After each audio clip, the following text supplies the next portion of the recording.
हिंदू धर्म के अनुसार, पुराने प्राचीन ग्रंथों के अनुसार जो विवाह है वो जो 16 संस्कार होते हैं उसमें एक संस्कार विवाह भी। विवाह बी उपसर्ग से बना हुआ है। विवाह का मूल अर्थ होता है वधु को वर के घर लाना।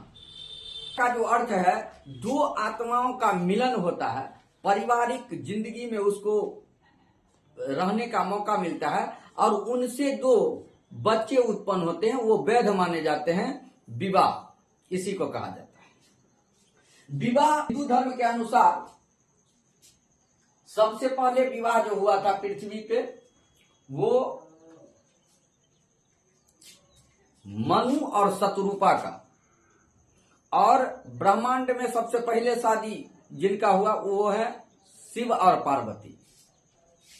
सबसे पहले विवाह का जो प्रकार होता है ब्रह्म विवाह, देव विवाह, आर्ष विवाह, प्रजापत्य विवाह, असुर विवाह, गंधर्व विवाह, राक्षस विवाह, पिशाच विवाह। और ये कुछ विवाह होता है जो अंतर जाति में करता है, अंतर गोत्र में करता है, किसी का गोत्र अलग होता है। तो सबसे पहले हम समझेंगे कि महाभारत के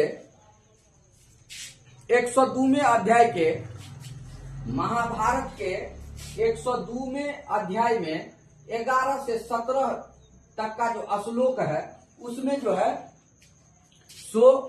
8 प्रकार के शादी का वर्णन किया गया है। खुद भीष्म भी ये बताते हैं। सबसे पहला होता है ब्रह्म विवाह। ब्रह्म विवाह जो होता है इसमें क्या होता है, गुणवान व्यक्ति के साथ महिला को आभूषण और वस्त्र से सजा करके जो शादी किया जाता है इसको बोला जाता है ब्रह्म विवाह। श्वेत ऋषि के अनुसार मंगल सूत्र, सिंदूर और 7 फेरे का वर्णन किया गया है। ये बहुत प्राचीन है, आजकल का नहीं है। मंगल सूत्र बहुत प्राचीन है, ये शादी के समय स्त्रियों को पहनना। उसके बाद आपको जो आता है कौन विवाह, यज्ञ को जो अनुष्ठान करके, यज्ञ को अनुष्ठान करके पुरोहित का कन्या के साथ विवाह कर दिया जाता है, इसको देव विवाह किया जाता है। पुरोहित जो अनुष्ठान करके करते हैं इसको देव विवाह कहा जाता है। देव विवाह के बाद आता है आर्ष विवाह। इसमें कन्या के माता पिता वर पक्ष वाले से एक जोड़ा गाय और एक जोड़ा बैल लेकर के जिसका शादी कर देते थे वो होता था आर्ष विवाह। अब आता है प्रजापत्र विवाह। प्रजापत्र विवाह में होता है प्रजापत्र विवाह। इसमें कन्या के माता पिता वचन वर से दिलवाते थे कि सांस्कृतिक रूप से, सामाजिक रूप से हमारी बेटी की हरेक मुश्किलों में सुख दुख हमेशा आप इनका सहायता करिएगा, आप इनके रूप में छाया बन के खड़े रहिएगा। इसको कहा जाता है प्रजापत्य विवाह। असुर विवाह, असुर विवाह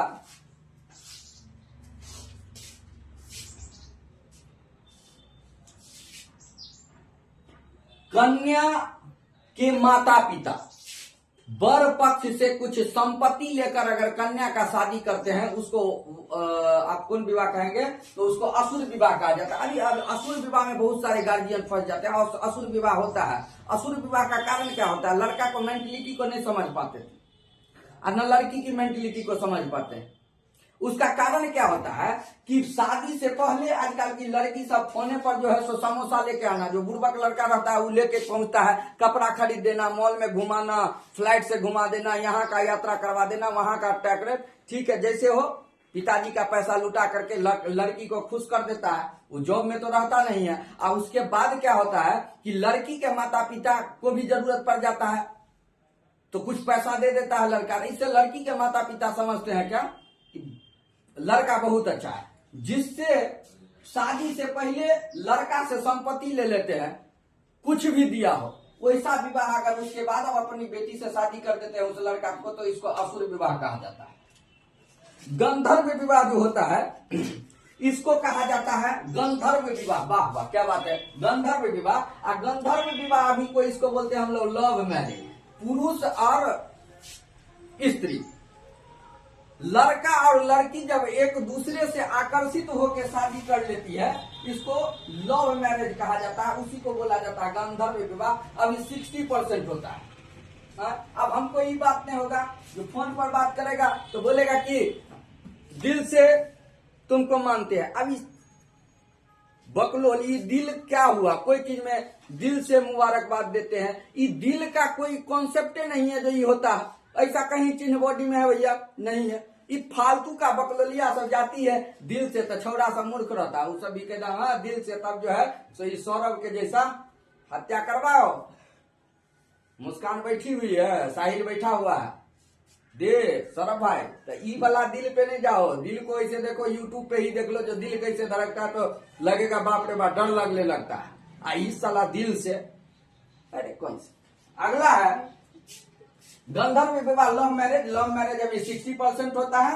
9th 10th से पहले, अगर 9वां 10वां 11 12 में बढ़ता है, सब ज्यादा दिन नहीं चलता है। लड़का लड़की भाग जाती है, फिर 5 दिन बाद आता है, माता पिता का मुंह काला हो जाता है, फिर वो बचता है, क्या करेगा। लेकिन इसमें सबसे बड़ी कमजोरी होते हैं गार्जियन का।